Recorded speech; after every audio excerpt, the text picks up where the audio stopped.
Test, test. Can you guys hear me?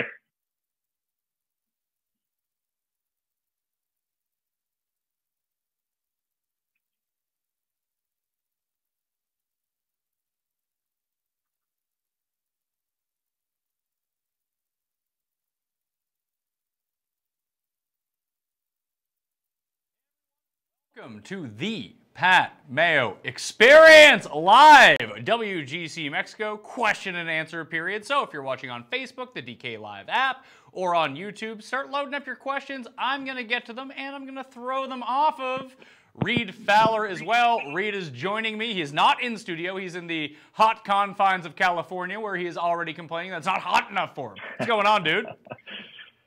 Doing pretty well. I was listening to the pod, and Feinberg really got me fired up in terms of his experience on Twitter at the tournament at the Honda. And I watched some of his stuff, man. He said exactly right. He's the type of guy that we need. Someone who's positive, someone who's watching the game, someone who's passionate. I cut the other stuff out. So, I'm fired up as well about how cold it is here, as well as what Feinberg was talking about this week. Yeah, how cold is it actually? It's not actually cold. It's just cold for California. No, it's like high 50s. I mean, but it's all a mentality, right? If you're used to 70s, then your body feels like I'm just complaining. There's no excuse. It's not cold at all. All right, so I can't find any reason. Let's get into WGC Mexico. One of the first points I want to make off the top, if people are going to ask me about one and done or my pick to win, I'm picking Sergio. Who's your overall winner? Just so we can get that out of the way, Reid. I'm going Jordan Spieth. I think it's a contrarian play because I think 0 out of 0 people have this guy, but I really think that a guy like Jordan Spieth, coming into this really not looking like he can. I just think he's an elite player that not a lot of us are looking at. So I like Spieth here. Yeah, well, it's funny you mentioned that because I think there's some big momentum building for Spieth over the course of the week. Not a lot of people wrote him up early, and then he became the savvy contrarian play that everyone seems to be moving on. Based on what I've seen around the industry, and I could be way off on this as it moves forward, but the big thing for me that I saw was, hey, everyone likes Dustin Johnson here. They like that he's the defending champion, but at his salary on DraftKings, it's hard to construct a roster around him that anyone actually likes. I could see DJ. I don't want to say he's going to be single digits because that would be ludicrous because some people are just going to go play and click on DJ. However, I think one of the big things you're going to see is a lot of people leave Dustin Johnson out of a lot of mass multi-entry GPPs simply because they don't like the other. I mean, you can have one decent guy with him in like the high $7,000 range, but once you drop down between like 7,300 and below, like there's just not a lot of options down there. So I could see Dustin Johnson in big tournaments coming in around like 15 to 18%. Closer to the 15% when all is said and done, just because no one wants to afford them. Yeah, I mean, like you talked about, right? These guys at that price range, and you're trying to construct a roster that you're really not finding a lot of value past the 7,100. Truly, I mean, and you really got to stretch. I mean, you're going with like a Peter Uihlein at 7,100, and you're taking some flyers on potentially guys you've never seen before play, and guys who haven't necessarily played a lot in WGCs on PGA sanctioned tournaments. So if you're going Dustin or JT at the top, you really got to be savvy down below. There's guys at that, that high 9, even at the high 8s that we're obviously going to get to later in the show, that are way more savvy to construct a roster, especially with the strength of field. And you treat it like a major, right? These guys are good. There's a lot of really, really good players at those price ranges. So I'm laying off. If I'm going top, to me, it's going to be Spieth. Okay, so let's start getting to your questions. Again, load them up on Facebook, load them up on YouTube. We're going to try to get to every single one of them. I don't care how long I have to stay at the test for, although they'll probably tell me like, hey, wrap it up, hurry up and do that. But load up the questions, like I said, get to as many as possible. First one coming from Facebook. I mean, that's not even a question. I don't care about your snide remarks. Just leave questions. Sup, Mayo, who is the best first day one leader? I have my cheat sheet up on my Facebook page, facebook.com/thepme. The guys that I'm going with for first round only, I like Haotong just because I'm really big on Haotong this week. I also went with Vegas, Paisley, and Lipsky. A lot of people are asking me about Charlie Hoffman because this is going to be on Golf Channel. He's the king of Golf Channel birdies, and he loves the first round. I just don't like where his form is at right now. But this is a really difficult field. I mean, you're getting some good numbers when it comes down to it because it's 65 men in the field and there's no cut. But 65 people for one round and you're still getting like normal numbers that you would see in a regular week. It's going to be hard to beat one of the class players. Because you mentioned it, Reid. There are so many great players here. But is there anyone under the radar that you can see just having a super low round against the field, even if they don't end up coming top 10 for the week? That one round could be there. Yeah, that guy for me is Pat Perez. I mean, this guy, comes into this tournament and does well at a lot of course corollaries, right? He does well on the West Coast. We have pole greens here, there's pole greens there, and he makes a lot of birdies. He's top 10 over the last 12 in birdies. So I like a guy like Pat Perez who can, you have to score here. If you look at last year, birdies, especially, and on par fives, right? These were the two statistics that really, when you gained a lot of strokes in the top 5, 10 guys that finished here last year, got a decent amount of birdies, did well on the par five. And Pat Perez is a guy, if he gets that putting stroke savvy, and if he's able to keep it out of the trees, right, club down and keep it in the fairway, Pat Perez is a guy that makes a ton of birdies. So I like him as an under the radar a guy for that first round in that price range. Okay, so the next question comes to us. Jordan Spieth ownership percentage. I just kind of mentioned it, and I'm going to kind of base mine off of fantasynational.com. That's where I'm getting all my stats from, all my ownership projections from. And there's real-time ownership projections to get that late wave of people generating lineups later on. There's a ton of tools you can use there. It's one-stop shopping, really, fantasynational.com. But looking at it right now, a lot of people are favoriting Justin Thomas and Dustin Johnson, but those guys are not ending up in actual people's lineups. So like right now in the lineups that have been generated from the site, they're coming in at sub 10%. Now I think that the field by and large will be over that number, although JT has the potential to be single digits, which is strange coming off a win. But Jordan Spieth, Jon Rahm, and Tommy Fleetwood are all hovering around that like 18 to 20% mark. So the actual contrarian play on Jordan Spieth has now gone too far. It doesn't seem like he's going to be super contrarian. Yeah, exactly, right. It's you talk about it so much that now you've sort of spoken into reality. Even a guy like Adam Hadwin and Justin Rose, some of these guys early on in the week, if you looked at the projections on Fantasy National, some of these guys are coming in low in terms, right? And a guy like Justin Rose, we talked about it last week. He's been off for a month, and so if a guy doesn't make a cut or if he's taking the week off, like Jon Rahm, Justin Rose is taking the last month off, some of these guys can be under the radar. But with a select field, right, a field that's shrunk, to 65, 70 guys, the contrarian play that we all thought, Jordan Spieth was going to be might now be a guy like Rickie Fowler, right, who misses a cut last week and could come in. Really, when you look at some of the key stats, he's doing well, but just hasn't been in good form recently. Hasn't closed out at Waste Management, missed the cut to defend his title last week. So if you're going to fade a guy like Jordan Spieth because he's in that 15%, Jon Rahm, those guys, Fleetwood, the contrarian percentage play would be Rickie Fowler. But do you trust Rickie more than a guy like Spieth? I don't think so. Well, I think the way that you need to think about it, and this is a question from the YouTube page right now, is like, do you fade DJ and JT because of the price? And I think a lot of people are doing that when you mix in what the roster construction is behind them. I'm never really a Rickie guy. I would almost rather pay the extra salary up to take either Thomas or mainly Dustin Johnson. I would prefer Dustin Johnson, but I think both are really good options this week. And then kind of fudge it at the bottom with my Adam Hadwins, like you mentioned, the Pat Perez. I like Chris Paisley down there as well. And there's another question about guys that I like under $7,300. Like, everyone's going to use Johnny Vegas, so I'm just straight up fading him. But at the same price, Dean Burmeister is there as well. And I like Dean Burmeister from a DraftKings scoring potential because he hits the ball so far. I don't think that he finishes inside the top 10, but he could make enough eagles to help you kind of balance out scoring more DraftKings points than his actual finishing position. So those would be the guys that you're looking at if you're going to pay up. With Rickie, you can build a more of a balanced lineup, but the name that you mentioned, like Justin Rose is right there, and Sergio, my two favorites at this tournament. I just don't see dumping exposure onto Rickie and taking away from those two guys because I want to be massively overweight on Rose and Sergio. Right now in my lineups, I have 55% Rose, 50% Sergio. That's just the way that I'm going. Yeah, same here. I mean, again, current form, right?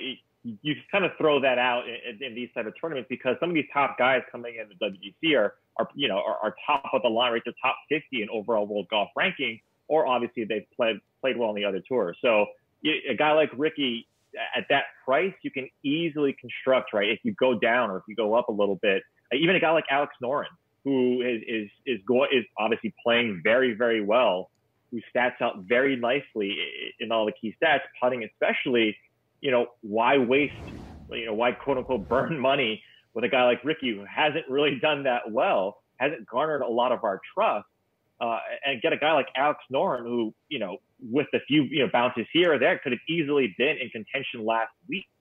So I'd be more overweight on a guy like Norén, right, on a guy like Jay Rose at 9,700, as opposed to a guy like Rickie. Well, it's funny you mention Alex Norén because when you look at him and the past 24 round stats, which are searchable on Fantasy National, he's third in this field in strokes gained putting over the past 24 rounds, his past 24 rounds against this field. And it's kind of funny because he would have won the Honda Classic if he hadn't missed those like 2 6-footers midway through the round. He was walking away with it. I mean, we can talk about how unlucky that he got that his ball didn't roll into the bunker on 18. He couldn't make birdie. Sure, just make your 5-footer, Alex, and then you win the tournament. So there was a lot of putts last year missed with inside 5 feet. So that's something that you can look at if you're going to target. I think that actually making between 10 and 20 feet, but putting is so sporadic week to week that it can really flip on a moment's notice that I'm not going to put too much weight into that. But someone in the Facebook chat asked, this is Bill Hulse, he asked, Alex Norén, who you really like, or Paul Casey. Someone I really like, I would go with Paul Casey. The problem with Paul Casey is that he is projected to be the highest owned player this week on DraftKings because he is severely underpriced. And I say, I don't care. You can find different ways to make up the ownership gap or make a contrarian lineup, because there's another question on here that folds into this that says, how much should you really, this is from Daniel Ward, in this small of a field, how much does ownership matter in a GPP? I think that it matters that you just don't want to have duplicate lineups. And if you're going with all chalk, then that's going to happen. So some tricks that you can do is don't use all 50,000 of your salary cap. Use 49.8, 49.7. That's just a way to X out a lot of people, because I think most studies show that like 60 to 75% of players max out their salary cap or just leave 100 on the table. So if you just do that, then boom. And if you want to use chalkier players like Xander Schauffele, like Sergio, like Paul Casey, the other thing you can do is just not use one of those super elite players at the top. Like Tommy Fleetwood's going to be super highly owned. We said Spieth, Fleetwood, and the other guy that's above $10,000 who I'm completely spacing on, John Rahm. John Rahm. If they're going to be so highly owned, if you just start your team with Justin Rose or Rickie Fowler or Phil Mickelson, just very few people aren't using one of the top 5 guys, that if you match Casey with one of these higher 9 guys as you're beginning, and you can kind of play a balanced lineup, that's just a contrarian build in general. So the chalk of Paul Casey doesn't really factor in because your combinations aren't quite the same. How much are you looking at ownership?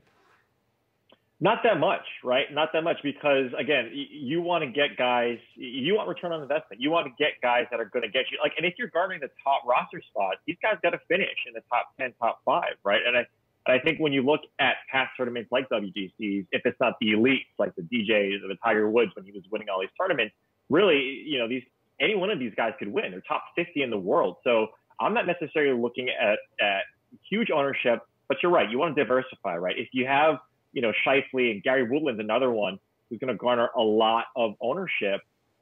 If you have these guys in a lot of your lineups, of course, you want to diversify. You don't want all these guys because if they all hit and everyone else has them, doesn't really get you a lot of difference, right? So, I'm looking at ownership not so much this week because of the strength of field. And on top of that, if we like guys like Casey, if we like guys like Rose, why fade them? Because what happens if they do well, right? What happens? You want to hit on that if they do well. You want exposure to those guys if they do well. And, frankly, at those spots, I think, a guy like Justin Rose, Sergio, these guys are coming into this tournament playing really well. So I'm not too worried about it.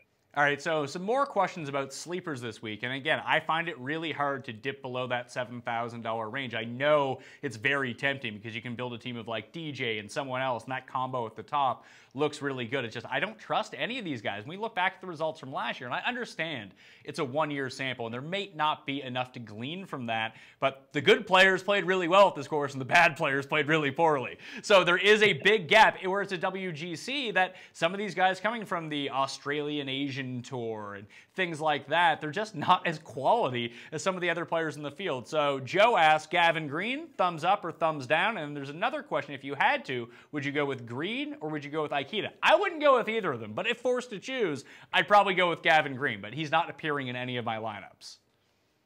Yeah, likewise. I mean, again, if you have to go with flyers, Sharma is a guy that's an interesting play, right? This guy is number 1 on the Asian Tour. I can't remember what his price is, but I know it's in the low 7s. He could, to win, no. Maybe a first-round leader spot. Maybe you could see that happening. But have they proven themselves in this type of field, right? No, the answer is not really. So, I mean, if you want to take a flyer, sure. But that again, you're throwing a proverbial dart at the board to see if one of these guys wins. I could see Gavin Green coming in, but out of those guys, Sharma would probably be my pick. Really, you think that he can compete in this field, being a 21-year-old?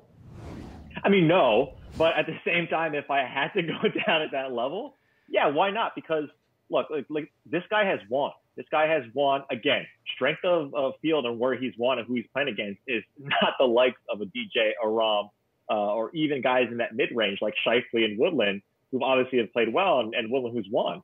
Even a guy like Bubba Watson. Where's he? Why is he not being talked about?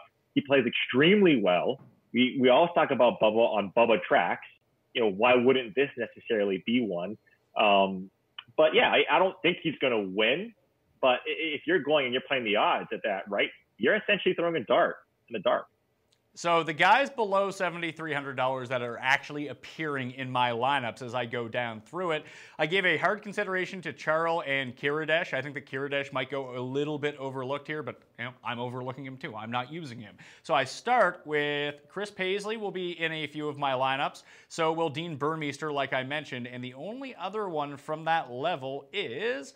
who is it now? Oh, it's Joost Luiten, who was T25 here last year, top 10 in both approach and off the tee metrics. Won in Oman 2 weeks ago, a T11 before that.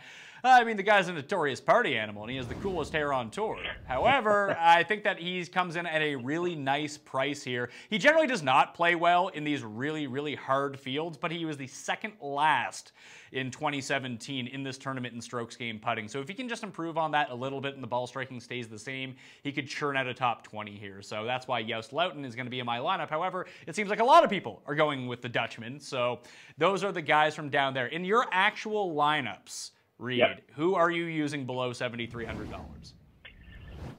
I mean, Peter Uihlein is making a lot of my lineups.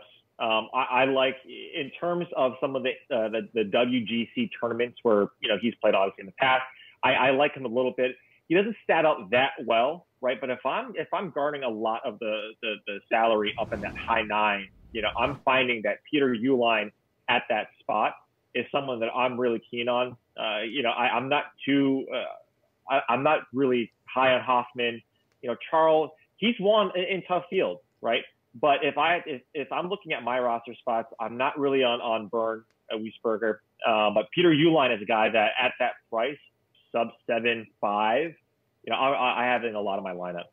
Okay, so from the Facebook chat, someone has asked, Richard Evans. I had so much Hadley last week and then found out that he was cursed. And we all know how that turned out for poor Chesson. Please tell me who is cursed this week. I will tell you, the cursed player of the week, the person that Tim guaranteed bet 1 farm, win 2 farms, because he doesn't understand how golf odds work, because you'd really win like 18 farms if he did win. It's Rickie Fowler. So there's another reason. If you were looking for a reason to fade Rickie Fowler, he is cursed. That is the one. We'll go to the YouTube chat for this one. Free Time asks, what do you think about Kyle Stanley this week? He is down in that range as well. And I'm just pulling up his player profile from Fantasy National right now. He continues to gain strokes off the tee. And a lot of that is accuracy based because he is not one of the longest hitters on tour. So the elevation should help him. One of the reasons that I like Hadwin so much, but he's been disastrous around the greens in each of the past 3 tournaments. He's coming in with 2 consecutive miscuts. And I mean, at the Genesis, he gained a stroke through approach. He gained less than a stroke at the tournament before at Waste Management, and those are tracks where he historically plays really well. Even at Farmers, where he had come second before, lost 2.5 strokes with his approaches. I just don't think his game is refined right now. He tends to pop up in these WGCs. I'll give him credit for that. It's just I see no form with Kyle Stanley, so I'm going to be fading him. What do you think? Yeah, likewise. You just with a guy like Stanley, you have to see current form, I think. And Stanley is a guy who we know he's a grinder, right? He's a grinder, and he likes the short track, I guess a little bit, but I'm not on a guy at that price too, right? Again, like I said, it's at 72, 71. I like Peter Uihlein a little bit better. I'd rather pay up a little bit and stay away from Stanley. Kira Dash is another guy that you could pay up just a little bit more as opposed to Stanley. It's just, like I said, what are you hoping for with the Stanley, right? At that range, I'm looking at guys who are playing well, who are in current form, right? Juice Luton. Some of these other guys at that price range are playing better. They're in better form right now. And Stanley really hasn't popped up other than, right, strokes gained, putting just a tad. So around the greens, he's not good. Driving distance, not that good. So someone else is asking about Kevin Kisner. Andrew Hare, thoughts on Kevin Kisner? I just don't like the start that he's had to the 2018 season so far. He's played 5 measured tournaments in 2018. He's lost strokes on approaches in 4 of them and strokes around the green in 4 of them. And this is a guy that we look for solid irons and one of the best short games on tour, and that's just not there right now. So although he had a great putting week here last year and the short game really bailed him out, his game doesn't seem to be at quite the same level. Could be a nice spot to buy low on Kevin Kisner as the Masters start approaching. I'm just not there with him right now. I'll have 0 of Kisner. Yeah, me too. I mean, you're looking at a guy, I mean, in terms of strokes gained putting, right, he ranks out pretty nicely. I think he's top 5 or top 10 over the last 12 rounds, strokes gained putting. But again, current form, right, he's not a guy that garners a lot of trust. So, I had 0 exposure to Kisner as well. All right, so more questions from Michael Ayer. Do you expect Paul Dunne to play well this week? Is he worth an each-way bet? I do think that he could finish inside the top 5. I don't know. The guy from the Euro Tour coming over that I really invested in, that I think that could have one of these high performances, is Hao Tong, only because I've seen him do it at the Open Championship. Now, we remember Paul Dunne from the top of the leaderboard at St. Andrews until, like Dustin Johnson that year, just went away, just vanished as we got into the final round. Hao Tong has shown in some of these stronger fields, whether it was at the Open Championship last year or the WGC in China, that he can post these super low rounds. And we saw him win a giant field against Dustin Johnson, against Rory McIlroy, against Tommy Fleetwood earlier this year over in the Middle East. So the ball striking that comes along with Hao Tong, I would just prefer as opposed to Paul Dunne. Now, I understand the odds on Paul Dunne are far lower and you get a far greater return. I just have no confidence that he's going to play well here. I mean, this is the same guy that I bet on to win the Moroccan Open last year, and I watched him gag it to not Francesco Molinari, Eduardo Molinari in a playoff. I don't know how well he's going to do with the WGC Mexico in terms of finishing inside the top 5. Top 20? Maybe. Not something that I would play, but sure, I can see that. But I'm not going to be investing anything into Paul Dunne. How about you? No. You look over his past, 4 or 5 weeks, I think he's got a couple miscuts. I'm not in on Paul Dunne. Again, you could talk yourself, right? You can talk yourself into a guy like Paul Dunne because his odds are there. And at that price, you could easily see him garnering some exposure. But I want current form. This is a tough field. I want guys who are playing well. I want guys who, like you said, have tested against the best and have played well. There is no cut. There is no cut here. So you want guys that are going to score. You want guys that are going to stick in it. And Paul Dunne for me is not one of those guys. So the next question comes, would you have more exposure to Finau or Paul Casey? Right around the same level, 2 players that I both really like and 2 guys that really struggle to win when it comes to closing time. These guys, they'd be getting yelled at by Alec Baldwin. Definitely not closers. They got to go back and learn their ABCs when it comes to that. For me personally, I have more Paul Casey than I have Tony Finau. In fact, I have double the amount of Paul Casey than I have of Tony Finau this week. How would that break down for you? Yeah, likewise. Paul Casey, he never wins, right? But do you need that? Do you need that this tournament? Do you need a Paul Casey victory to get a return at that price? I mean, again, statting out extremely nicely. His irons and his wedge play is some of the best that we've seen on tour. He just can't putt and he can't close. And you brought something up on Twitter, probably about half an hour before we came on the show, is that the course here, the Chapel de Pec, is one of the hardest to putt within 5 feet and some of the easiest to putt from 25 feet. Does a guy like Finau give you trust at 5 feet? Absolutely not. So I'm not in on Finau. I can see where some of his metrics stat out nicely, right? The guys that did well last year were bombers. Dustin Johnson, Jon Rahm, these guys who can hit the ball a ton. Finau is that guy. But I just, at this stage, he just doesn't garner a lot of trust from me on the greens. And he doesn't keep in the short stuff, and he's in those trees. He's got to punch out. So, Casey is a guy for me. All right, so let's go to our next question. We'll go back to the Facebook chat for this one. And we have, now just people arguing about what is is Kuchar from Dylan Johnson. Is Kuchar going to be overlooked this week in terms of actual percentages of how it's breaking down to Matt Kuchar? And he made my cheat sheet. I actually think that he's just severely underpriced this week. And generally speaking, that means that Matt Kuchar, being the name that he is in that area, when you think about the mid-7,000s, that he would be somewhat popular. So I'm looking at it right now. I have him coming in around 15%, which is actually quite low. The guy that's soaking up all the ownership in that area is Gary Woodland. So if it means that I can diversify my portfolio of players, even if it means I have to avoid Gary Woodland, which I have a little bit, I'm supremely underweight to the field on him. I have a lot more Kuchar and a lot more Leishman compared to the field coming in at their prices, because I can almost have two for the price of one. I get Kuchar and or Leishman in those lineups over Woodland when you think about how the total percentages work out, and I would just much rather go that route. I don't really want to buy high on Gary Woodland. I'd rather buy low on Kuchar and Leishman and hope it works out for me.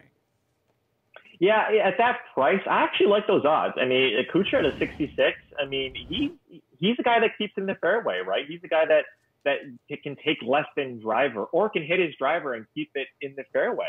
A guy like Adam Hadwin is someone who fits that mold as well. So if I'm going DraftKings, I'm going a little bit more on Hadwin. I think he's setting up nicely.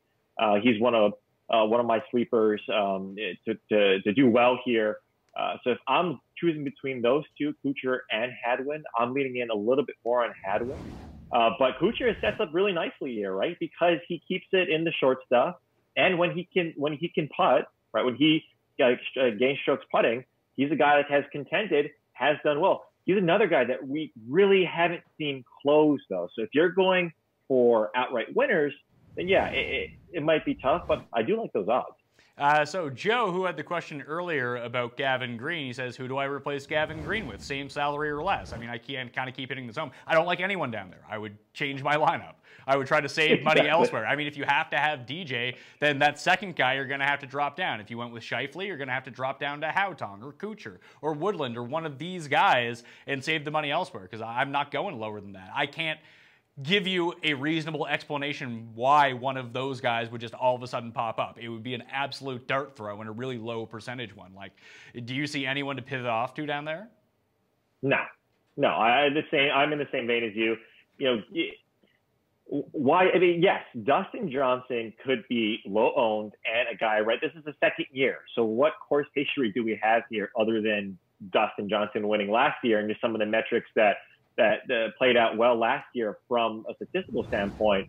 Yeah, Dustin Johnson is your top guy. But if you're trying to, and it's really perspective, right? If you're trying to go for a bunch of different lineups and want to diversify, then sure, you can have some exposure in Dustin. I take a flyer on a guy like Gavin Green. But if you're going for more of the middle of the ground route, I would rather roster a bunch of Justin Rose, a bunch of Sergio, and some of these guys, as opposed to trying to, again, pick one of these guys down below 7K and, again, dart throw. So, not for me. Both Andy on Facebook and Ryan on YouTube have the same question about the same player, and it's Tyrrell Hatton.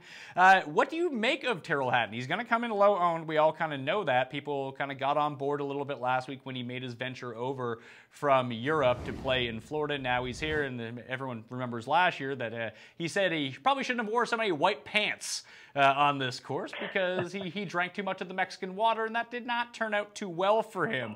I'm not using any Hatton, one of the reasons why he popped so well last year, and it's something that he's historically been able to do, is he's an excellent putter. When he gets his putter rolling, he's one of the best putters in the world, but that's a hard thing to bank on. And he was dealing with a wrist injury, and I don't know if that really affected him that much last week at Honda, but it's certainly a reasonable explanation for why he didn't perform as well as maybe a lot of us expected to. So I'll be out on Tyrrell Hatton. I get that he's a pivot play off Finau, off Casey, off players in that range, but sometimes just pivoting off due to ownership is not the number one thing that you want to do. I'd rather have Casey. I'd rather have Finau. I'd rather have Bubba Watson. I'd rather have Norén. I'd rather have Cantley. I'd rather have Peters. I'd rather have Chappell. Like when we just start doing the list, you can't take everybody. So yeah, he's off my list. What about you? Yeah, I mean, I'd rather pay $500 less and go with Kevin Chappell. I mean, or $200 more and go with Norén. You know, Tyrrell Hatton is a guy that, you know, hasn't proven yet that he can play with the big boys. Yes, he's done well, right? He's done well at some of the WGC, some of the hardest tournaments, majors. You know, we've seen him pop a couple of times.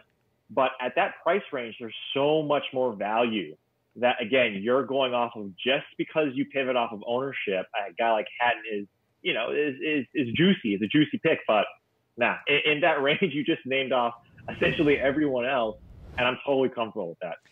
So we have a question from the YouTube chat. This comes from Ross Watson. It's about Brennan Grace. Do you like Brennan Grace this week? Does he set up well? So the one thing I can tell you about Brennan Grace, he tends to do his best putting on POA. That's always nice, but I always like Brennan Grace at slog courses where the wind is going to be up, it's a challenging course, and he can just grind all the way around it.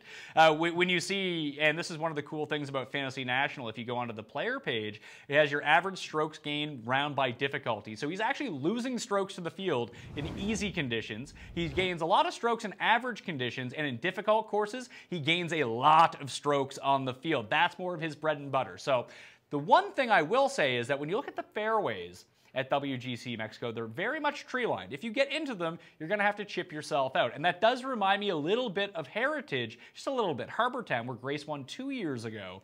And I think that could end up being an advantage, but if he starts venturing off the beaten path a little bit, I don't know if he has the birdie-making skills to compete for the top of the leaderboard here. He has the par-making skills to compete at somewhere like a US Open, or even Honda last week, I think would have been a really nice fit for him. But I just don't see him competing that much here. I could be wrong on that because the guy is an absolute class player, and the Kikuyu grass, the POA greens, I mean, everyone knows, hey, that's basically a South African layout. But I'm going to be off Brennan Grace. Do you see any value in him here? Because I understand the value. He's just not for me. I mean, look at the guys right around him. You know, a guy like Webb Simpson who gained, around 7 strokes putting last week and does really well, obviously, on POA. Even a Xander Schauffele. So, again, Xander, yes, is going to garner probably one of the top, ownerships in this tournament. But Xander, rightfully so, Xander is playing absolutely lights out. He did really well in the West Coast swing, and he sets up way more nicely than Brennan Grace. And Webb Simpson is not the sexy pick, right? But look at this guy's past or his current form. He's coming in really nicely. He's putting really nicely, keeps it in the short stuff. He can club down, right? He can club down and hit those 3-woods or hit that driver and keep it in the fairway if he needs to. So, at that price range, I'm looking more at those two guys and not Grace. Bryce asked, please talk about Matthew Fitzpatrick. Like, I haven't talked about Matthew Fitzpatrick enough. I'm not as in on Matthew Fitzpatrick as the rest of the internet world seems to be. But he does ask, is he a good pivot off of Woodland or is Kuchar better? I prefer Kuchar over Fitzpatrick. You can make all the cases you want with Fitzpatrick. I mean, the guy has a winning pedigree. He's won a bunch of times on the Euro Tour. He actually won the Zurich Open, which is played at a very high altitude, like in Mexico. The problem is Dustin Johnson wasn't in that field. Oh, Tommy Fleetwood and John Rahm, they weren't there. He was beating like Alex Noren in a bunch of Euro scrubs. Yeah. So I think that he's a fine play. I don't like him. I actually have a lot of Kuchar. And I have no Fitzpatrick. So you can see which way I lean. I prefer Kuchar around the same price as a pivot off of Woodland. Would you go with Fitzpatrick, though? No. Yeah, I know, right? No, he's a good player. He's not yet a player I think that can contend with this type of field. he did well, right, at some course corollaries and against the Norén, right? I think in that same tournament, Norén was top 10 at the Omega. But no, Fitzpatrick is a guy that at that price range, I'd rather really go up. Again, I would go up 100 at Rafa Cabrera. Like, yeah, Fitzpatrick has yet to prove that he can play with the big boys. And if it's his age, if whatever it is, he hasn't proven it yet. He's a solid player, but he hasn't proven it yet. And so I'm not going to be a Fitzpatrick either. Nicky Noodles, longtime viewer of the Pat Mayo Experience, he asked, what's the amount of money to leave on the table this week to get a better chance of having a unique lineup? I think that if you have 49,800, I think that's a really good start. If you still want to get close to the max, just by doing that, you X out so much of the field for not having a duplicate lineup along with you. I mean, I know some people are going to leave $2,000 on the table, but the pricing is tight this week. You don't want to leave too much out there, but anywhere between 500 and 200 off the table, I think is a pretty good look. Would you venture anywhere south of that? Nah, I mean, most of my lineups are around that $100 to $200. You know, again, you don't want to be so contrarian that you only have 3 guys on your roster, you know, so they're just rostering the top 3 guys and you left 10G out there on the salary. But don't get too cute in terms of how you're rostering your salary. But yeah, I mean, leave some out there, right? Because that's going to diversify your lineups. All right, so we have another question from YouTube, and keep piling them in. We're not going anywhere, people. We'll try to get to them as many as possible, like I mentioned. Facebook, YouTube, keep leaving them comments. Sean T asks, what type of player is Ross Fisher? Are people overreacting because of the high finish last year? I mean, Ross Fisher is a really good ball striker, and when he can get the putter rolling like he has been lately and like he did last year at this tournament, he can compete. We've seen him pop up in WGCs at major championships before. He just does not play a lot in America, so a lot of people are unfamiliar with him. I think that his first time coming over, this is sort of a unique event because there's no cut, so he's going to have a little bit to get his sea legs underneath of him. There's not the pressure of having to start out really hot early and kind of get into it and know, oh, I have to make the cut right now, or it's lights out for me, that kind of thing. So I don't mind Ross Fisher, but again, when you look at his price and he's 8,200, I already listed off almost all the players in that range that I like a lot better. And even looking at his recent performances, he's been really good. Like the Alfred Dunhill, dating back to last year, that's a really strong field. He was second place in that. He followed that up with a T2 at the Italian Open. In the 2 big ones this year that he played in, both Abu Dhabi and then Dubai, he was tied for second in one. He was T45 in another. It makes sense that he can play really well at this track, but once we start getting into Ross Fisher chalky territory, I want less to do with Ross Fisher, especially when I like the other names better. So no Ross Fisher for me. Yeah, I mean, neither. If you look at his strokes gained total at the HSBC, he was probably mid-50s, like 58 or so that he finished, and he was losing about 4 strokes. And so, again, if you want to take a WGC angle towards tournament and how these guys play, yes, he's proven that he can play. He gained close to, I think, 12 strokes total last year at this place. So, yes, there is some recency bias, but maybe if he was closer to 8K, 7-9, I would look at Fisher a little bit more, but we haven't seen him yet prove himself, with these big boys. And his current form, not something that I'm currently high on. So. Alan Klutz asks about Kyle Stanley at $7,400 being a low-ohm pivot. I would recommend that you wait till we finish. Just scroll back. We talked about Kyle Stanley back at the beginning. Just wanted to let you know that. Jeff Marin asks, thoughts on Patrick Reed? He is the single player that I cannot wrap my mind around this week. In full confidence, I used him in 3 of 20 lineups this week because no one is using him. And when I think about the best version of Patrick Reed, he should dominate this course, but he's Patrick Reed. Patrick Reed's upside in my mind versus where he's at in reality right now are not quite the same thing. However, I do know that when you sleep on Patrick Reed for too long, he has the skill set to run people down. It doesn't matter who it is. It doesn't matter if it's DJ or Spieth or Fleetwood or Rahm or Justin Thomas or Rickie Fowler. When Patrick Reed is in it, he's in it, and he's has a good chance of winning. It's why he has so many wins. And he won Doral before it moved to this event, but this is the time of year when Patty Reed starts heating up. So I think that he is a good contrarian play, very low floor. So he could end up coming last in this field. But I do think that he has a winning upside. And when you talk about players in that range, even if the winning upside and his win equity is like 2%, that's significantly higher than most people down in this range. Well, if you go on Fantasy National, you see his projected ownership from, the AT&T to the Honda. It went from like 30% down to 2%. So no one's on this guy. And so, yeah, absolutely. If you want to play, he's proven that he can play with these guys. For some reason, right now, currently, he's not in very good form. Probably not good form at all. But around the greens, right? If it's a short course, and if you get in some trouble around the green, strokes gained last year as well proved to be one of the key stats. And so a guy like Patrick Reed, who's probably top 10 over the last 12 rounds at strokes gained around the green, he's going to get you some of those strokes back where some other guys like a Finau potentially won't be able to do it. So yeah, absolutely. If you want to spend a very low percentage, I can't repeat that enough, with Patrick Reed, then yeah, absolutely. But be careful because he's just he's not going to miss a cut, right? So at least you're going to get him on the weekend. Jeremy Rocca asks, are you in or out on Thomas Pieters? I'm currently out. I know that Fantasy National has him projected around 13%. I actually think that he comes in a little bit higher than that, just based on the way that he played last week, and people were very encouraged by that. Although, if you go dig into his stats, a lot of that was putting related last week, and that's not something he's notable for doing over the course of the long run, and his finish here last season. And where he's played well at Riviera in the past, people are correlating Riviera with this course because of what happened last season.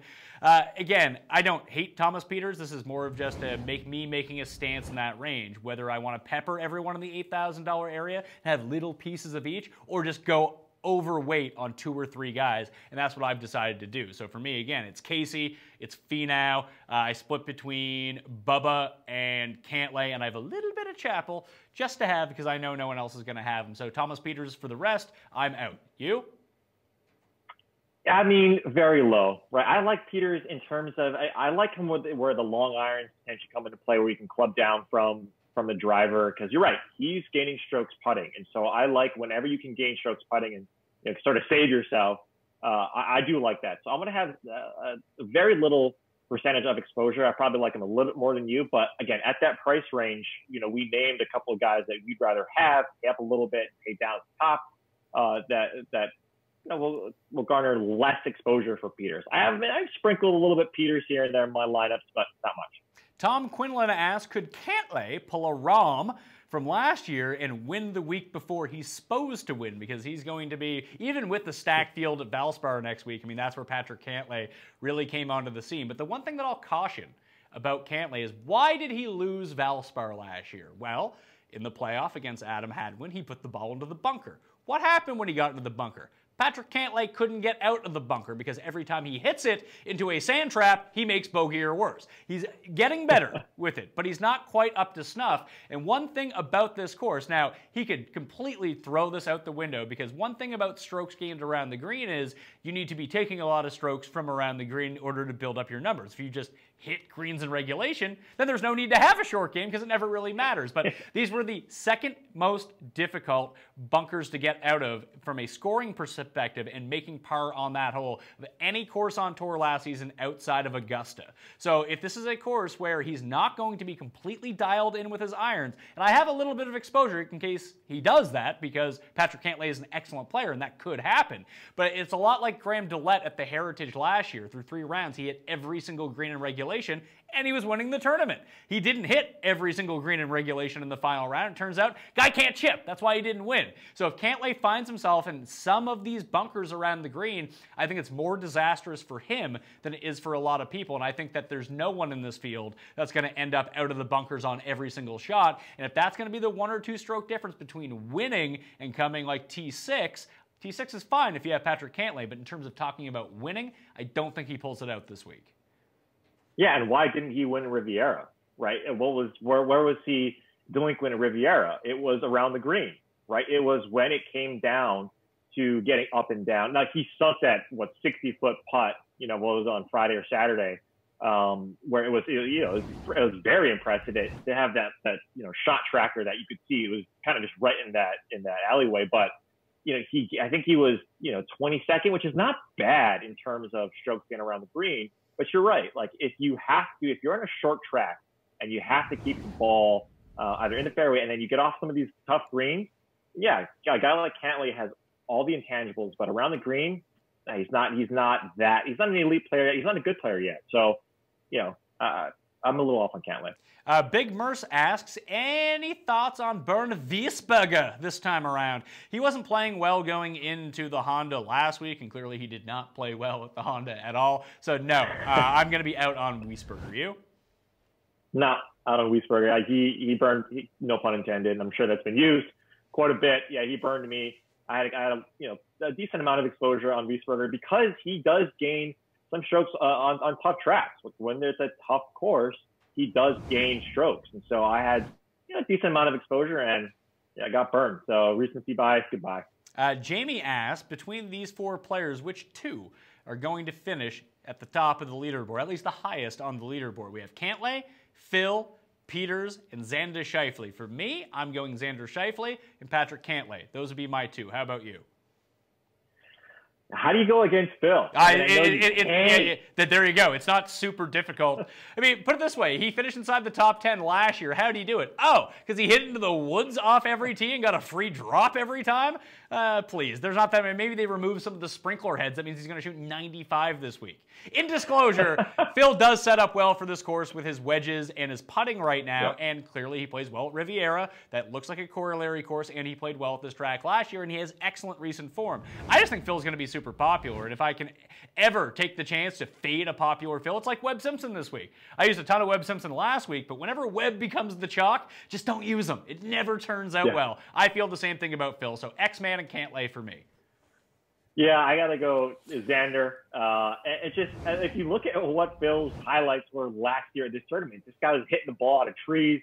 He was moving, signs in the tree line, moving, helping some spectators, helping him move some stuff. And so just because of that, right, even if he hits the ball where he hits the ball 40 yards to the left or right off the tee, when he's not doing that this year, I think that Phil has a good chance to, if out of those 4, do a little bit better. So it's going to be Phil and Xander for me. So these are 2 non-questions coming from Mike Misich. Says, Brent B. Stone at 500 to 1 is a good bet. No, it's not. It's a terrible bet. Also, Kiradash Appy Barnrat fits this course and will win this week. Well, if he's going to win this week, how is Brendan Stone a good bet at 500 to 1 if you've already determined someone else is going to win? Just think about that for a second. Terrible, terrible comments. You're teaching the people, Pat. You're teaching the people. Ryan Downs. This is actually a good one, and someone else had a similar question in the Facebook chat as well, and it's about Dufner. So Ryan asked, Duff Daddy looked sharp last week, not hearing any talk about him. And someone else in the Facebook chat asked, there's been a lot of talk about Hadwin, but if we're going to talk about an accuracy guy that can fill it up with wedges, why isn't Dufner being talked about? And frankly, I hadn't considered that. That's a very, very good point. Why am I not using a lot of Jason Dufner? Are you using a lot of Jason Dufner? It just never really occurred to me that when I started my research, I really liked Hadwin more, but maybe Dufner is the pivot move there. Yeah. I mean, when Dufner plays well, the guy's, he's sinking putts. And you heard it last year that he spent quite a bit of time with his coaches on putting. A lot of it was mental, a lot of it was visual. So a guy like Dufner, you just don't know. I think Dufner also gets the Bubba treatment. You just don't know, what he's going to be doing. I mean, you saw him last week, I think, borrow one of Rickie Fowler's hats. And so you kind of think about what's really going on in Dufner's head. Does he care? Because when he does, if he's a guy that puts in potentially more effort into the tournament, or if we're not seeing that effort, when we're watching the tournament on Thursday, Friday, and over the weekend, I can't put my finger on Dufner when he's going to turn up, right? Again, you're trying to project when Dufner's going to hit. When he does, it's usually the low ownership that we all have on him. We're like, shit, we should have seen more Dufner in our lineup. So I'm more on Hadwin like you than I'm on Dufner. Okay, so Rob Phelps asks, what are you going to do with Tommy Fleetwood this week? He seems like he's going to be uber chalk. When we think about uber chalk in terms of this, Rahm, Spieth, and Fleetwood, right now, I project to have the most ownership of them of the plus 10K guys. But it's going to be spread around a little bit that I don't think any one of them, maybe Rahm ends up hitting 30, and he could end up being the super highly owned guy at the very top. But if Fleetwood comes in, let's say, 20 to 25%, I have him at 25%. It all comes down to, when you start thinking about chalk top-end guys, is Tommy Fleetwood a player that you think can win this tournament? If that's the case, then you should use him. Right. Exactly. I mean, why not, right? I mean, he has all of the shots. I think he's, a favorite at one of the 4 majors, right? To contend, if not win. He has every shot in his repertoire. So yeah, if you think he can win, screw the ownership, screw the projected ownership, because if you think that he's going to win, right? It's sort of the Bubba treatment. If you think he's going to win, and then you're like, he's going to do this, you talk yourself out, and then he ends up winning, right? Then you're going to kick yourself in the butt. So if you think he's going to do well, Paul Casey is another guy that we think is going to do well, and he's going to garner a lot of exposure. But are we off him? No, because we think he's going to do well here. So don't talk yourself out of it. If you like Fleetwood, play him. Andy Mira Jr. asks, any love for my boy Chez Reavie this week?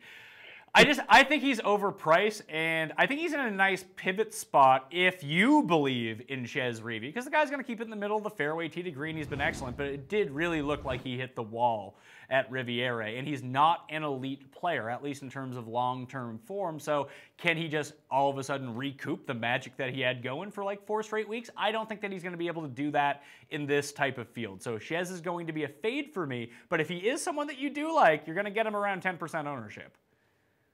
Yeah, you look at it there. I like Chappell at that same price, and I'm getting a little bit more at 66 than I am with Chez. Chappell is another guy. I mean, he plays well on the West Coast. So if there are corollaries on the greens and some of these other places, right? Chappell is a guy that stats up a little bit better for me. So I'm actually on Chappell more than I am on Chez. It's just I just don't like that he just totally hit that wall. And now you're thinking like, okay, well, is he going to get back in that form? I don't think so. Corey asks about Pat Perez, the feelings towards him. We talked about Pat Perez near the very top of the show. Both Reed and I are in on Pat Perez. We both like him, so use Pat Perez. Gareth asks, Campillo or Sharma? Just 2 question marks after them. I'm going to combine that with Joe's question. Are there any guys below 7K even playable? Johnny Vegas will be the sub 7K chalk, which is absolutely right, and he doesn't want any part of that, which is absolutely right. Unless Johnny Vegas comes inside the top 5, you want to fade the 30% owned Johnny Vegas below the 7K range. For me, I'll say it once again, the only player that I'm using from down here as the pivot off of Vegas, if you need to put Dustin Johnson in a lineup, is Dean Burmeister, the Mista lady from Happy Gilmore. He's going to drive it a ton off the tee. He's going to have the potential to make an eagle on the par 5s and the short opening hole as well. And if I can just get some DraftKings points out of him from those extra eagles or maybe a birdie streak or 2, the guy's going to make a ton of bogeys and put in the woods. I don't expect him to finish inside the top 5 or top 10. But if he can come, let's say, like T33, but 19th in DraftKings scoring, which is doable at this course, that would be my play from down in that range. Yeah, same here. I mean, again, Sharma, it takes a 1% ownership for me. I have him in a couple, just so if he does hit, you're going to get him at, top 1-2%. So if I'm playing around in that sub 7K, right, it's Sharma for me. But other than that, no. Kyle Creeman has a really interesting question here about a guy that you loved last week, a guy I loved 2 weeks ago, and guess what both did? Not well. So I'm going to add another question from James Curtin into this too, because he asked head-to-heads. So he asked, would you go with Leishman or Berger? And then James asked, would you go with Leishman or Simpson? For me, I would go Leishman, Berger, then Simpson. I don't want any part of Webb Simpson chalk. I understand that he has improved his putting. And maybe he'll win Heritage. Maybe that's going to be his jam this year. Maybe he'll win the Masters. Who knows? He is a master. He's a major champion in the past. But he's the #1 putter in this field over the past 12 rounds. He's 4th, I believe, over the past 24 rounds. I get that he improved putting, but it strikes me as really strange that all of a sudden he goes from the absolute worst putter on tour to being the best putter on tour. Something is eventually going to regress with him, and if he's going to end up with a ton of ownership in that range, I think if you look at long-term form, Leishman is not only cheaper, he's a better player, and he comes in with really low ownership because he screwed everyone when he played at Genesis, and he was the chalk and missed the cut, and frankly didn't play very well. I think if you're looking for a floor and you're playing a cash game, Webb Simpson makes a lot of sense as that guy in that range. But if you're playing in a large-scale GPP, save the ownership percentage and take the guy with the greater upside, and that's Marc Leishman for me. And Daniel Berger, I'm out on Berger for the moment. Berger, geez, come on. I mean, he had it on Friday. If we just stopped on Friday, right, it would have been fantastic for me. But yeah, I'm more on Leishman. It stacks up really nicely for Leishman, right? A guy that that can keep it in the fairway, putt really well. This sets up very, very nicely for Leishman. So for me, it's going to be Leishman, Simpson, and then Berger. Just Berger, I just recently get him out of here. That guy just, man, it was so tough to watch. All right, so let's go and try to rapid fire through some of these YouTube questions. I do want to get to them all, so keep leaving them. I don't think we have like a drop dead time here, so we're going to be good to go. So I'll start from Matt one at altitude. Yes, Tim Walsh says that Matthew Fitzpatrick won last year at altitude. Again, I talked about that earlier. He didn't really beat anyone, so great. Just if you can be with the rest of the internet and love Matthew Fitzpatrick, let me see it in America first. Use him at the Masters. That's where he tends to play well. So we'll see. Gary Woodland have to be underpriced. I don't quite understand what that question is, but Gary Woodland is shaping up to be like 30% owned. So if you're going to commit to Gary Woodland, you need to overcommit. He needs to be in at least half of your lineups if you're going to use him, unless you want like a severe underweight position just to hedge against yourself, which is something that I don't love to do, but I am going to do with Woodland this week because he does rate out very well for me. But it feels like it's one of those all out or all in situations on Woodland. Are you all out or all in on Woodland? I mean, if of the two, I'm all out. I'd rather go with a guy like Schauffele at that range. So I can see why, though. Woodland, it does stat out nicely, and he has won, but nah, not for me. Bratch asks, Pat, how do you feel about Wade Ormsby? I can tell you, I don't. How about you? No. I mean, like, yeah, again, you can do some of the research and go to the deep web and do some research on these guys, but no, like, don't play around in that sub-7. Like, why? Panhandle Hydroculture asked, do you expect Fowler to bounce back after missing the cut last week? I don't think it's out of the realm of possibility. Rickie's an excellent player, but I always generally have an anti-Rickie stance when it comes to these things, and with Rose and Sergio right there, I just much rather play those guys. Are you actually going to use any Rickie? I can't remember if you said you would or not. No. I mean, again, if you want another stat as well, he's Anderson. So don't look too much into the quantitative. Just, there are some things that are true in any state of reality. If Rickie is the Anderson, then, no, in all seriousness, no. I mean, yes, he is a guy that has all of the, all these intangibles. He's a guy that always is popular and heavily owned in these types of tournaments, but no, there's too much value elsewhere. Free Time asks, a lot of pressure on Abraham Answer to play well this week, but he putted well with the Farmers. Could the narrative of being the highest-ranked Mexican player in the field come through? I don't think so. No. I mean, the only thing that's going for him is it's home turf, right? So you could play that angle, but, if we're not on Fitzpatrick because he hasn't played against these top guys, no, I don't think so.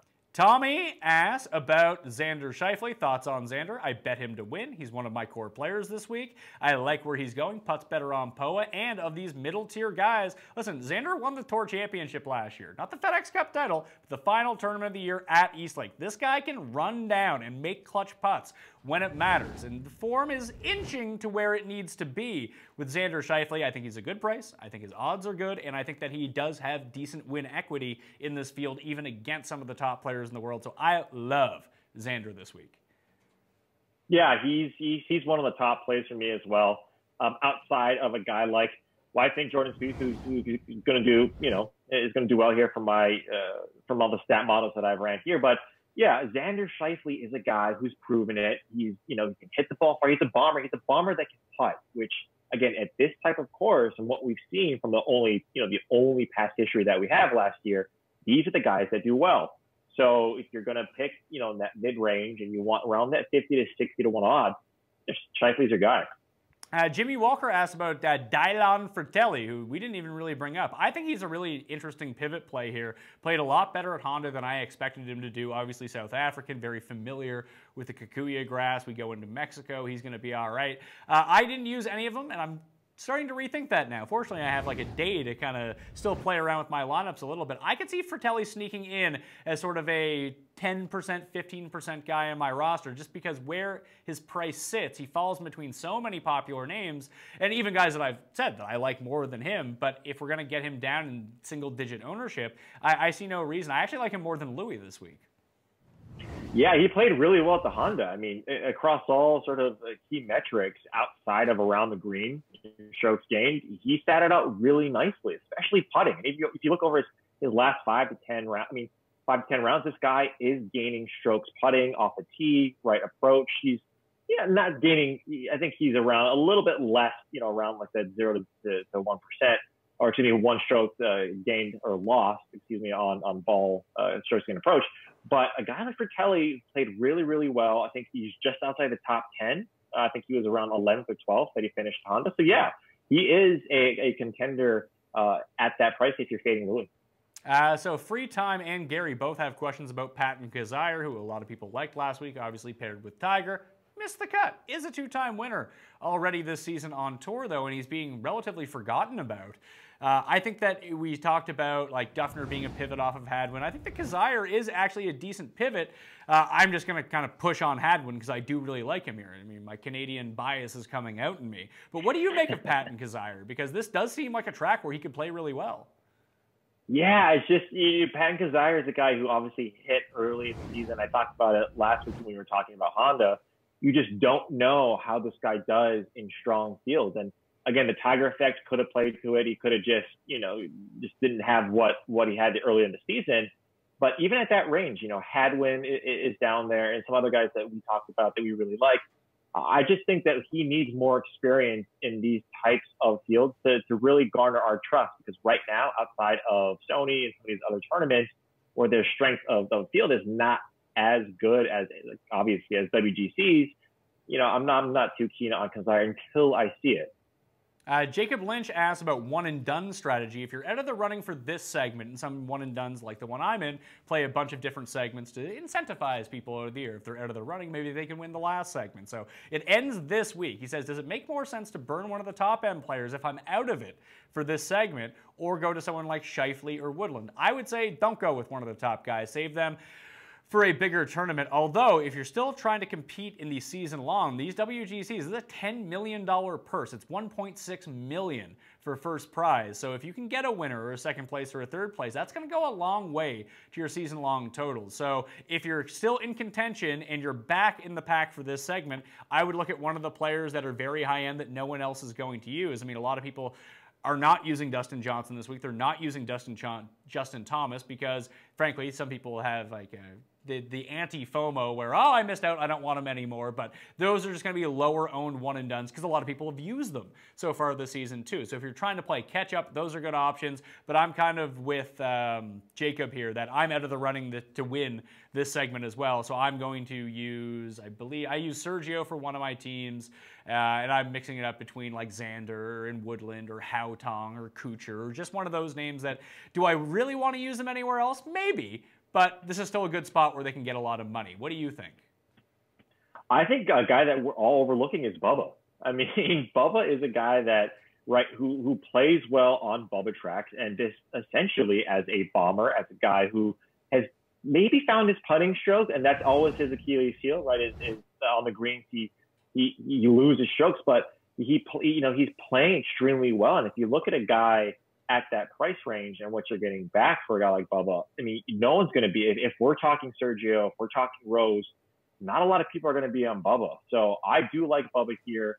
I just don't necessarily know. And I don't know if it's just, in terms of how he hits it, if he doesn't keep it in the fairway and hopefully he just clubs down and hits that, hits those 2 irons, maybe even if he has a 3-wood that he's playing this week, then he hits those. But I like a guy like Bubba in that price range as well for a one-and-done. Timothy asks, which one, Xander or Grace to win it? I'll say Xander. Yeah, Xander for me. Okay. Rank these 3 for cash games. Kuchar, Xander, or Rafa Cabrera-Bello? I would go Xander, Kuchar, then Rafa Cabrera-Bello. You? Yeah. I mean, yeah, exactly. Okay. This guy, some troll asked, why do I have a creepy haircut? Oh, it must be fun to have nothing to do with your life. And go on to chats and mock what is an excellent haircut. I look very good. I don't know what this guy's talking about. Probably just in love with me. Well, this guy's just in love with me. He knows I'm married, that it's never going to work out between us. Now he's mad on the internet. So this is what these people do. Let's see. So none more there on the YouTube. So we'll close down the YouTube chat. Thanks for everyone watching. So we're going to go on YouTube. So, well, I'm not going to go back to the questions. We'll go one more time, back scroll through the Facebook feeds. Thoughts on Yost Loughton? This is Cody Huff who asked. I like Loughton. I'm going to be using him in some of my lineups. I have him around 17% right now, I think is the official number that he came in with my lineups. T10 in terms of off the tee, T5 in terms of strokes gained approach at this tournament last year, second last in strokes gained putting at this event, managed the top 25. He has the win in Oman 2 weeks ago. We went over this a little bit earlier, but I am in on him. Are you in on him? I can't remember. A little bit. Look at that man's hair. You can't take that guy. That guy's amazing. Look at that grin too. He's just he's oozing with just with pomp and circumstance. But no, for me, there's some other guys. I wanted to ask you a question. What about a Russell Henley? He's another guy that we're not really necessarily talking about. I don't think anyone really is talking about a guy like Henley who has all the intangibles to do well here. You seen any of your lineups? No, he's not. I can never pick Russell Henley properly. I will say the best times to use Russell Henley is when no one else is using him, because that's generally when he pops, except for when he finally won last year and everyone was on him except for me, and I felt like a moron. I just have such a bad track record of getting him right. I don't see him competing with all the top dogs here. Yeah. I mean, he stats out nicely in some areas, but he was one guy that I was playing around with Pat Perez. But when it came to it, obviously Pat Perez is a guy that can stroke it, on the greens and can get birdies. So, but yeah, I mean, a guy like Russell Henley, we don't know yet. It's another type of guy that I'm always one tournament, two tournaments, post Russell Henley or pre Russell Henley. So I never know what to do with him. So I just wanted to submit my question into the queue as well. Jeff Kleinworth asks about Dean Burmeister as a value play. I agree. He's the only guy I'm using from below $7,000. Peter asked, did I have a Fitzpatrick take? I did. I'm out. Reid is kind of in. That's where you ended up on it? I'm sure Pierce is out too. No. Yeah, I'm out on it as well. All right. But we went over that a bit earlier, probably about 25 minutes ago. If you want to go back and watch on demand, we don't have time to get back into it again and just rehash ourselves, so you can go check that out. Oh, Chris Hartz asked, I don't know if you answered this question. Oh, I did not. What would a max 3 lineup strategy be with a no-cut event? He asked, do you pick and pray? Basically, I am not the best at 3 max entries. That's a Leone question if it ever comes down to it. Hit up Mike on Twitter at 2hats1mike. Ask about his 3 max philosophy. Him and Drew are both really good at them. I kind of struggle with them a little bit, but in a no-cut event like this, obviously, if I was playing a 3 max, I would only ever go 66%, 2 lineups out of 3 on any one player just to diversify myself a little bit. But here, I think you pick 3 or 4 players, go all in on them, and then mix and match the other pieces around it to really hit. If those guys hit, if your core hits, you hit big, and then you give yourself a few outs. So I'd almost take 4 players, put them in all 3 lineups, and then put 6 separate players, 2 each in each of the lineups, and hopefully give myself enough diversity that I can kind of get lucky with the bottom 2 guys if I know my guys are going to hit. Do you have any special insight to 3 max entries? Yeah, I mean, I've done a few of them, but they're tough, right? Like you said, you have to pick those 3 or 4 core guys that can really, garner your trust going into it. What's nice about this specific tournament, though, that there is no cut, right? So those guys, all of your players are going to play on the weekend. And so if you're going to pick those 3 or 4, pick the guys that can really score. And if you, again, pick the guys at those bottom 2 that you're going to diversify in those 3, pick those guys who can make birdies. If they're not standing out nicely, let's say for driving distance or approach or on the green, if these guys can make birdies, that's where you're going to score in DraftKings. So that would be the only thing I would add to that. James asked us to rank these 3 guys, Bubba, Cantlay, and Norén. I would go Cantlay, Bubba, Norén. You? I would go Norén, Bubba, and Cantlay. Okay. Someone keeps asking about Jorge Campillo. No for me. No nope. For you. Okay. Nope.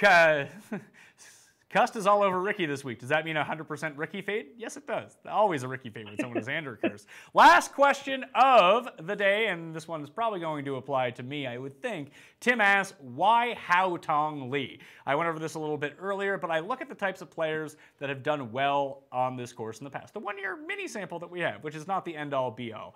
But I see Hao Tong as sort of like the minor league comparison to Tommy Fleetwood, to Sergio Garcia, guys that are immaculate ball strikers. strikers that I really do like. And Haotong has competed very well in similar tournaments that they have in the past. So I think that their skill sets really combine well. And I know Haotong can go low. I've seen him play well at WGCs. I've seen him play well at majors and post really impressive scores when it comes down to it. And I think that he's just undervalued. I think that his price is really good on DraftKings this week. And I don't think a lot of people are taking him. So I really like Haotong in this spot. Plus, he's been over since Riviera. So he's been acclimated to the North American grind. He's over. It's not like he's just flying over from Asia this week or Europe this week.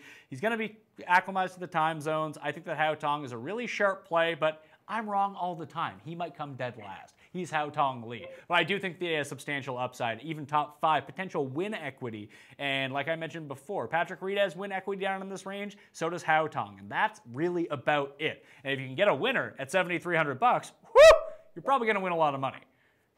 Right, exactly. And Haotong has won. He won 5 weeks ago. And so he's proven that he can, from start to finish, he can finish tournament. And there's some of the guys that we talked about right through this show and through the entire field that they just can't finish. They can't finish. And Haotong, granted, it's a weaker field, but this guy has won. So in that price range, if you're getting him, whether you're betting him on his odds, which is very nice, and that price range, absolutely right. What are you trying to get at this lower salary in that $7K? It's a win equity. So I'm on board with Haotong as well. All right, that'll do it for us on the Pat Mayo Experience live Q&A. Reid, tell everyone where they can follow you and find your work. Yeah, so I'm a DraftKings, obviously a contributor, not during football, obviously. Football is not currently going on, but every week we do a course preview on DraftKings at DraftKings TV, the DK Live app, the playbook, whatever. DraftKings social media sites are out there. We're on. And then at Twitter, at Reid P. Fowler is the handle. So at me. All right, and you can follow me on Instagram, Facebook, and Twitter at the PME. My betting cheat sheet is up on the Facebook page /the PME. Right now, you can find my DraftKings cheat sheet and full course breakdown up on DK Playbook. There was a show on Monday with Feinberg where we made picks. Jeff Bergerson joined me from Fantasy Golf Insider on Tuesday. Both of those are up on demand right now on the DraftKings YouTube page, plus all the podcast versions, whether it be on iTunes, Spotify, Stitcher, TuneIn, iHeartRadio, Google Play. You can always get it, and this show too. If you're just tuning in now, you can get it on demand there in just a little bit. Plus, you can just stick around and rewatch this show on YouTube just a little bit later if you like. Anyway, good luck with WGC Mexico. Thank you all for watching. I'll see you next time.